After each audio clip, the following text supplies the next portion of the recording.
Welcome back. ಹಳ್ಳ ಹಿಡಿದ ರಾಜೀವ್ ಗಾಂಧಿ ವಸತಿ ಯೋಜನೆ ಪೂರ್ತಿ ಸಿಗದ ಅನುದಾನ, ಅರ್ಧಕ್ಕೆ ನಿಂತ ಮನೆ. ರಾಜೀವ್ ಗಾಂಧಿ ವಸತಿ ಯೋಜನೆ ಈಗ ಹಳ್ಳ ಹಿಡಿದಿದೆ. ಪೂರ್ತಿ ಸಿಗದ ಅನುದಾನ, ಅರ್ಧಕ್ಕೆ ನಿಂತ ಮನೆ. ಅರ್ಧಂಬರ್ಧ ಮನೆ ಕಟ್ಟಿ ಬಿಲ್ಗಾಗಿ ವೈಟಿಂಗ್. ಹಾವೇರಿಯ ನಾರಾಯಣಪುರ ಗುಡ್ಡದ ಚನ್ನಾಪುರ ಸಾಲ ಮಾಡಿ ಮನೆ ಕಟ್ತಾ ಇರುವ ಫಲಾನುಭವಿಗಳು. ಪಂಚಾಯಿತಿ ಸಿಬ್ಬಂದಿ ಜಿಪಿಎಸ್ ಕೂಡ ಮಾಡ್ತಾ ಇಲ್ವಂತೆ. ಮನೆಗಳ ಸರ್ವೆ ಮಾಡುವ ವಿಚಾರದಲ್ಲೂ ಕೂಡ ಬಹಳ ನಿರ್ಲಕ್ಷ್ಯವನ್ನ ತೋರಿಸ್ತಾ ಇದ್ದಾರೆ. 3 ವರ್ಷ ಕಳೆದ್ರೂ ಇನ್ನೂ ಕೂಡ ಬಿಲ್ ಪಾವತಿಯಾಗಿಲ್ಲ. ಅಧಿಕಾರಿಗಳನ್ನ ಕೇಳಿದ್ರೆ ಕುಂಟು ನೆಪ ಹೇಳ್ತಾರೆ. ಹಳ್ಳ ಹಿಡಿದ ರಾಜೀವ್ ಗಾಂಧಿ ವಸತಿ ಯೋಜನೆ ಪೂರ್ತಿ ಸಿಗದ ಅನುದಾನ, ಅಲ್ಲಿ ಫಲಾನುಭವಿಗಳು ಒದ್ದಾಡ್ತಾ ಇದ್ದಾರೆ. ಈ ಒಂದು ಅನುದಾನ ಸಿಗದೆ ಈಗ ಸರ್ಕಾರ ಯಾವ ರೀತಿ ಯೋಜನೆಗಳನ್ನ ಜಾರಿ ಮಾಡುತ್ತೆ ಅನ್ನೋದು ಎಷ್ಟು ಮುಖ್ಯ ಆಗುತ್ತೋ, ಅದೇ ರೀತಿಯಲ್ಲಿ ಜನರಿಗೆ ಎಷ್ಟು ಪ್ರಮಾಣದಲ್ಲಿ ಈ ಯೋಜನೆಗಳು ತಲುಪ್ತಾ ಇದೆ, ಎಷ್ಟು ಜನ ಫಲಾನುಭವಿಗಳಿದ್ದಾರೆ ಅನ್ನೋದು ಕೂಡ ಬಹಳ ಮುಖ್ಯ ಆಗುತ್ತೆ. ಅರ್ಧಂಬರ್ಧ ಮನೆ ಕಟ್ಟಿ ವೆಯ್ಟ್ ಮಾಡ್ತಾ ಇದ್ದಾರೆ ಬಾಕಿ ಬಿಲ್ ಬರಲಿ ಅಂತ. ಕುರಿತು ಹೆಚ್ಚಿನ ಮಾಹಿತಿ ನೀಡ್ತಾರೆ ನಮ್ಮ ಪ್ರತಿನಿಧಿ ವೀರೇಶ್. ರಾಜೀವ್ ಗಾಂಧಿ ವಸತಿ ಯೋಜನೆ ಈಗ ಸದ್ಯಕ್ಕೆ ಈ ಒಂದು ಯೋಜನೆ ಜಾರಿಯಾಗಿದೆ ಅಷ್ಟೇ, ಆದರೆ ಎಷ್ಟರ ಮಟ್ಟಿಗೆ ಜನರಿಗೆ ತಲುಪ್ತಾ ಇದೆ ಅನ್ನೋದು ಕೂಡ ಬಹಳ ಮುಖ್ಯ ಆಗುತ್ತೆ. ಸರ್ಕಾರ ತನ್ನದೇ ಆದಂಥ ಗೊಂದಲಗಳಲ್ಲಿ ಬ್ಯುಸಿ ಆಗಿದೆ. ಇಲ್ಲಿ ಜನರಿಗೆ ಏನೆಲ್ಲ ತೊಂದರೆ ಆಗ್ತಾ ಇದೆ ಯಾರು ಕೂಡ ಕೇಳೋರ್ ಗತಿ ಇಲ್ಲ. ಅಧಿಕಾರಿಗಳಂತೂ ಕುಂಟು ನೆಪ ಹೇಳ್ತಾರೆ, ಯಾಕಿನ್ನೂ ಕೂಡ ಬಿಲ್ ಪಾವತಿ ಆಗಿಲ್ಲ ಅಂತ ಕೇಳಿದ್ರೆ ಇದೆಲ್ಲವನ್ನು ಯಾವ ರೀತಿ ಸಾಲ್ವ್ ಮಾಡ್ತಾರೆ?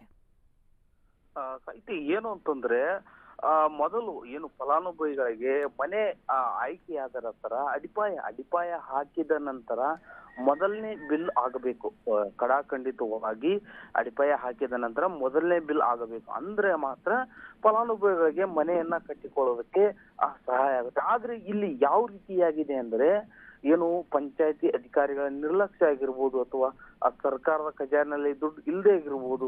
ಹಾಗಾಗಿ ಮನೆ ಅಂದ್ರೆ ಅಡಿಪಾಯ ಹೋಗ್ಲಿ, ಗೋಡೆಗಳನ್ನ ಕಟ್ಟಿ ಮೇಲೆ ಚಾವಣಿ ಬಿದ್ದರೂ ಕೂಡ ಯಾವುದೇ ಬಿಲ್ ಕೂಡ ಇನ್ನು ಪಾಸ್ ಆಗಿಲ್ಲ. ಯಾಕಂದ್ರೆ ಇವರು ಫಲಾನುಭವಿಗಳು ಮುಂದೆ ಸರ್ಕಾರದಿಂದ ಹೇಗಾದ್ರೂ ದುಡ್ಡು ಹಾಕ್ತಾರೆ ಅಂತ ಸಾಲ ಸೂಲ ಮಾಡಿ ಮನೆಗಳನ್ನ ಕಟ್ಟಿಸ್ತಾರೆ. ಆದ್ರೆ ಅವ್ರಿಗೆ ಸಂಪೂರ್ಣ ಹಾಕದೇ ಇರುವಾಗ ಅರ್ಧಕ್ಕೆ ನಿಲ್ಲುತ್ತೆ. ಹಾಗಾಗಿ ಇದುವರೆಗೂ ಕೂಡ, ಯಾಕಂದ್ರೆ ಇನ್ನೊಂದು ವಿಚಾರವೇನಂದ್ರೆ, ಪಂಚಾಯತಿಗೆ ಸಿಬ್ಬಂದಿ ಜಿಪಿಎಸ್ ಮಾಡೋದು ಕೂಡ ಹಿಂದೆ ಮುಂದೆ ನೋಡ್ತಾರೆ. ಯಾಕಂದ್ರೆ ಅವರಿಗೆ ಮೇಲಧಿಕಾರಿಗಳ ಒಂದು ತಾಕೀತ್ ಇರ್ಬೋದು, ಜಿಪಿಎಸ್ ಮಾಡಿದ್ರೆ ದುಡ್ಡು ಕೊಡ್ಬೇಕಾಗುತ್ತೆ ಅನ್ನೋ ಒಂದು ವಿಚಾರಕ್ಕಾಗಿ ಜಿಪಿಎಸ್ ಮಾಡೋದಕ್ಕೂ ಕೂಡ ವಿಳಂಬ ಮಾಡ್ತಾರೆ.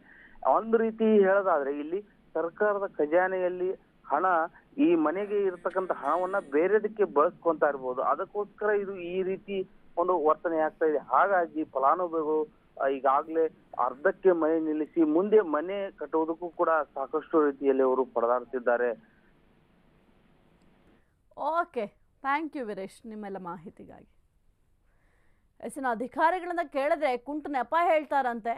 ಫಲಾನುಭವಿಗಳು ಒದ್ದಾಡ್ತಾ ಇದ್ದಾರೆ. ಈ ಒಂದು ಅಧಿಕಾರಿಗಳ ಕುಂಟು ನೆಪಗಳಿಂದ ಸರ್ಕಾರ ಯೋಜನೆಯನ್ನ ಜಾರಿ ಮಾಡುತ್ತೆ, ಆದರೆ ಜಾರಿ ಮಾಡುವಂತಹ ಯೋಜನೆಗಳು ಎಷ್ಟರ ಮಟ್ಟಿಗೆ ಜನರಿಗೆ ತಲುಪುತ್ತೆ ಅನ್ನೋದು ಕೂಡ ಬಹಳ ಮುಖ್ಯ ಆಗುತ್ತೆ. ಅದನ್ನು ಯಾರು ಕೂಡ ಫಾಲೋ ಅಪ್ ಮಾಡಲ್ಲ.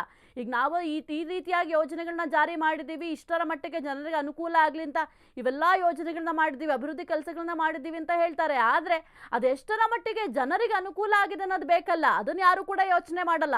ಇಲ್ಲಿ ನೋಡಿ, ಫಲಾನುಭವಿಗಳು ಒದ್ದಾಡ್ತಾ ಇದ್ದಾರೆ, ಬಾಕಿ ಬಿಲ್ ಬರ್ತಾ ಇಲ್ಲ ಅಂತ ಸಾಲ ಸೋಲ ಮಾಡಿ ಮನೆಯನ್ನ ನಿರ್ಮಾಣ ಮಾಡಬೇಕು. ಈಗ ಸರ್ಕಾರದಿಂದ ಈ ಒಂದು ಮನೆ ಅಥವಾ ವಸತಿ ನಿಯೋಜನೆಗೆ ಸ್ವಲ್ಪ ವಸತಿಯನ್ನ ಕಟ್ಕೊಳ್ಳಿಕ್ಕೆ ದುಡ್ಡು ಬರುತ್ತೆ ಅನ್ನೋ ಇದರಲ್ಲಿ ಸ್ವಲ್ಪ ಧೈರ್ಯದಲ್ಲಿ ಏನೋ ಒಂದು ಮನೆ ಮಾಡ್ಲಿಕ್ಕೆ ಅಂತ ಹೋಗ್ತಾರೆ.